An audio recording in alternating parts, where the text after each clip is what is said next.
What's good, everybody? Welcome back to another video. Go ahead, like, comment before this video even gets started, or like and subscribe before the video gets started. Like and do fucking something before the video gets started.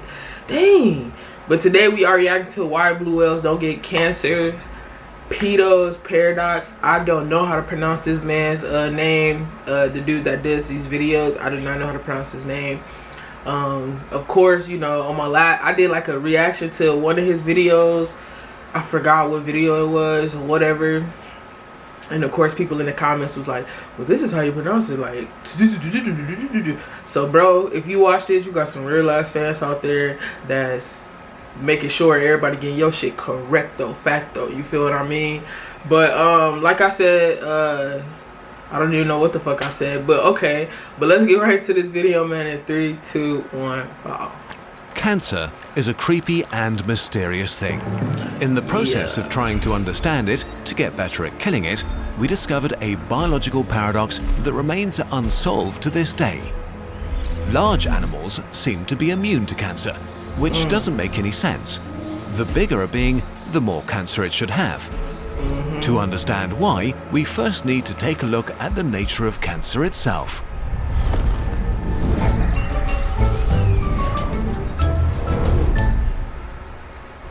Our cells are protein robots made out of hundreds of millions of parts.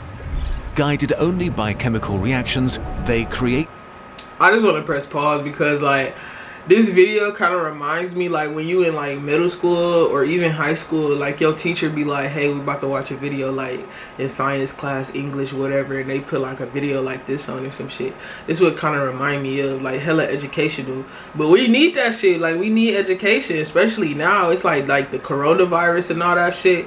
Man, we need as much education as we can get now because, trust me, we ain't got it.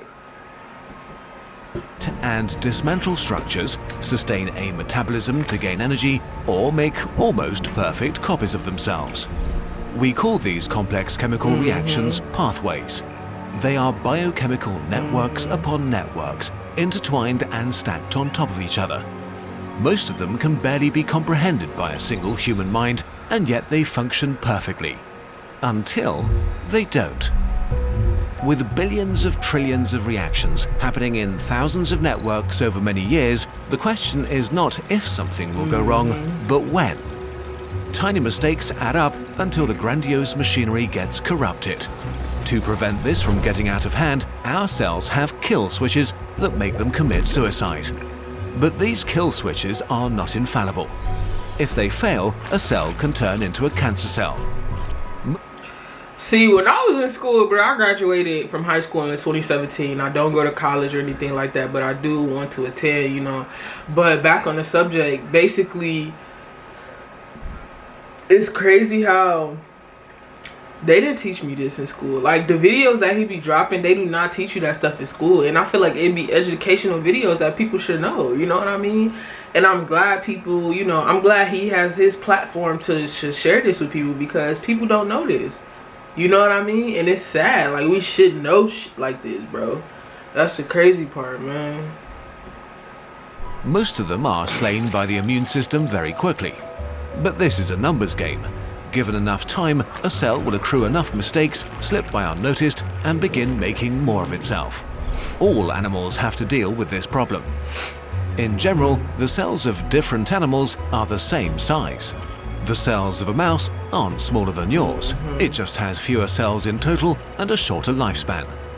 Fewer cells and a short life means a lower chance of things going wrong or cells mutating. Or at least it should mean that. Humans live about 50 times longer and have 1,000 times more cells than mice. Yet the rate of cancer is basically the same in humans and in mice. Even weirder, blue whales with about 3,000 times more cells than humans don't seem to get cancer at all, really. This is Peto's paradox, the baffling realization that large animals have much, much less cancer than they should. Scientists think there are two main ways of explaining the paradox: evolution and hypertumors. Solution 1: evolve or become a blob of cancer. As multicellular beings developed 600 million years ago, animals became bigger and bigger, which... No lie, I always thought, like, what if we still had dinosaurs, bro? Because some people don't think dinosaurs existed, and some people think dinosaurs existed from stuff that people have dug up or found. But of course, you always have people who be like, oh, they dug that up, or oh, like they planted that, or you know, whatever, you know what I mean? But yeah, I always wonder. I just always wonder, like, you know, if dinosaurs were still here, like, what if, like, what would happen type shit, you know? I don't know. I'm just fucking rambling, bro. I'm just saying, what if dinosaurs was here? You know what I mean? Would this still apply to the dinosaurs? Because he talking about animals, whales. Well, I'm talking about animals. Well, a whale is a fucking animal. I'm talking about, like, whales, giraffes, monkeys, all that shit. Like, would it still apply to a dinosaur? Because they was damn near the biggest fucking animal it was. Shit, they was bigger than the giraffe. Way more than the giraffe. You know what I mean? So, which added more and more cells, and hence more and more chances that cells could be corrupted. yeah. So the collective had to invest in better and was better that cancer Furby? defenses. The ones that did not died out. But cancer doesn't just happen, it's a process that involves many individual mistakes and mutations in several specific genes within the same cell. These genes are called proto-oncogenes, and when they mutate, it's bad news. For example, with the right mutation, a cell will lose its ability to kill itself. Another mutation, and it will develop the ability to hide. Another, and it will send out calls for resources. Another one, and it will multiply quickly. These oncogenes have an antagonist though, tumor suppressor genes. They prevent these critical mutations from happening or order the cell to kill itself if they decide it's beyond repair. It turns out that large animals have an increased number of them. Because of this, elephant cells require more mutations than mice cells to develop a tumor. They are not immune, but more resilient. This adaptation probably comes with a cost in some form, but researchers still aren't sure what it is. Maybe tumor suppressors make elephants age quicker later in life or slow down how quickly injuries heal. We don't know yet. But the solution to the paradox may actually be something different: hypertumors. Solution 2: hypertumors. Yes, really. Hypertumors are named after hyperparasites, the parasites of parasites. Hypertumors are the tumors of tumors. Cancer can be thought of as a breakdown in cooperation. Normally, cells work together to form structures like organs, tissue, or elements of the immune system. But cancer cells are selfish and only work for their own short-term benefit. If they're successful, they form tumors, huge cancer collectives that can be very hard to kill. Making a tumor is hard work though. Millions or billions of cancer cells multiply rapidly, which requires a lot of resources and energy. The amount of nutrients they can steal from the body becomes the limiting factor for growth. So the tumor cells trick the body to build new blood vessels directly to the tumor to feed the thing killing it. And here, the nature of cancer cells may become their own undoing. So what I'm kind of like getting out of this is basically, like, to dumb it down. Basically, like, if a human gets cancer versus a whale getting cancer, or versus a fucking elephant getting cancer, of course we have a higher chance of dying and a higher chance of getting infected faster than them. Because I'm guessing, he didn't say this, but I'm guessing, like, maybe because they have way more body mass than us, way more weight, all that stuff, way more everything than us, you know what I'm saying? They weigh tons of pounds. The most a human can really weigh, shit, I'm gonna say the average, because it's that weigh like 600, 800 pounds, like real shit. So I'm gonna say, like, average weight, I'm gonna say like 230, 300 pounds, you know what I mean? Even though you're that big, you know, it still doesn't compare to a fucking elephant or a giraffe. Like, it's quicker for us to get it, like, get immune to it, it gets sicker from it, than an elephant or a fucking rhinoceros or whatever, you feel me? Just to dumb it down. Cancer cells are inherently unstable, and so they can continue to mutate, some of them faster than their buddies. If they do this for a while, at some point, one of the copies of the original cancer cell might suddenly think of itself as an individual again and stop cooperating. which means, just like the body, the original tumor suddenly becomes an enemy, fighting for the same scarce nutrients and resources. So the newly mutated cells can create a hypertumor. Instead of helping, they cut off the blood supply to their former buddies, which will starve and kill the original cancer cells. Cancer is killing cancer. This process can repeat over and over, and this may prevent cancer from becoming a problem for a large organism. It is possible that large animals have more of these hypertumors than we realize. They might just not become big enough to notice. Which makes sense. A 2-gram tumor is 10% of a mouse's body weight, while it's less than 0.002% of a human and 0.0000002% of a blue whale.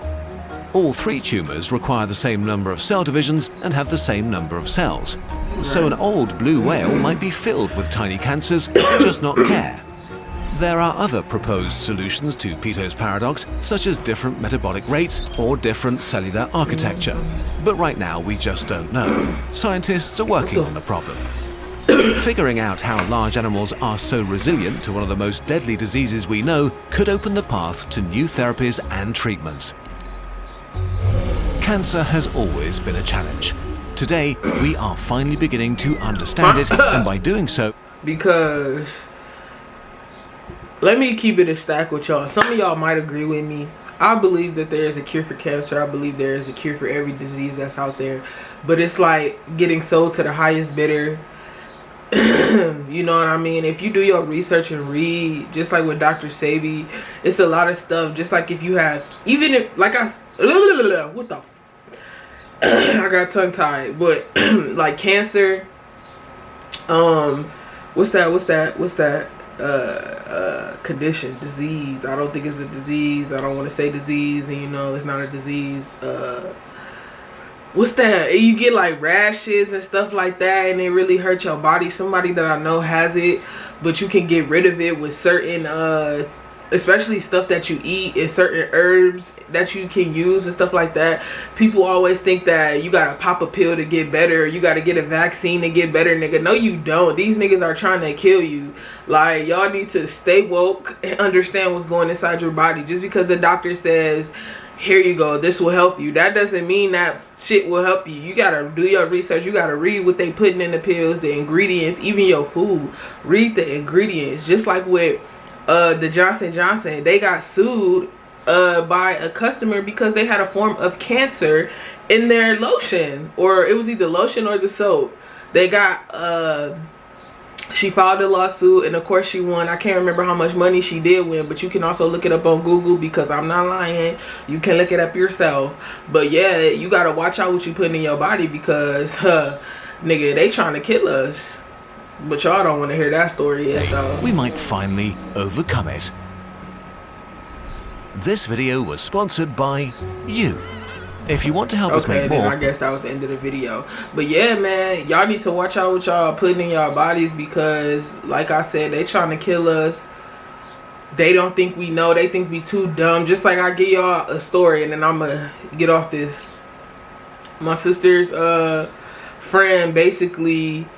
My sister's friend, they told her that they gave her the wrong vaccine because she didn't have the good insurance. The vaccine that they gave her was people with good insurance. She was supposed to get another vaccine. Like, what's the difference? That's how you know something was up. Like, who just come out somebody? But I guess the doctor was supposed to warn them, like, you know what, woo, you feel me? But that's still kind of fucked up. Like, how you gonna do that to somebody? I don't get it. Like, healthcare is such a challenge, bro. It's such a challenge. And I feel like shit like that should be free. Honestly, man. Like, you got homeless people breaking their arms and whatever, and going to the hospital getting fixed up like that. $0. But us hard-working people, we gotta go up there and pay what we got out of pocket, sitting there struggling and shit. And they know we struggling, but they don't give a fuck. And fuck cancer, man. Fuck cancer, period. But if y'all enjoyed this video, go ahead, like, comment, and subscribe. Do what you do best. Catch me on the next video. Peace.